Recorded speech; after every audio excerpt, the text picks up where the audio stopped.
illallah, subhanallah,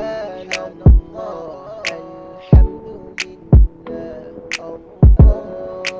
akbar. tey Sénégal diggante yàlla ak yenn jëmm yi leen jiital jël yàlla def ko dës suñ demee ba mbir dëgër bu àdduna ak bu diine ji ñu xalaat yàlla jàpp nan ni moo fi sës soppi tur yu baax yi ba mel ni mbokku jinne yi mu haadi jaa isfa bab sa xës góor ga mel ni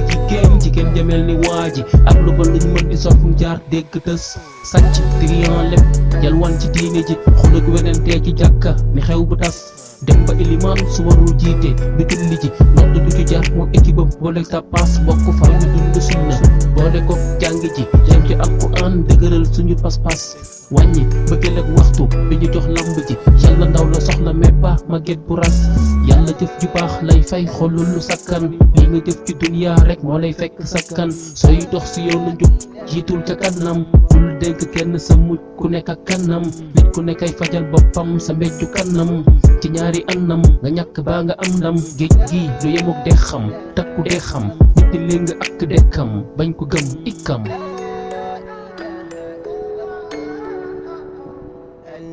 Alhamdulillah, Allahu akbar, la ilaha illallah,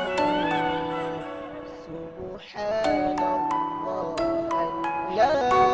ilaha illallah. jàmm fàtte yàlla topp njaboot soxna alal ji bis dina ñëw ñoom ci boppam ñoo lay baas ndax sa alal la ñuy génne daal di fay waa ji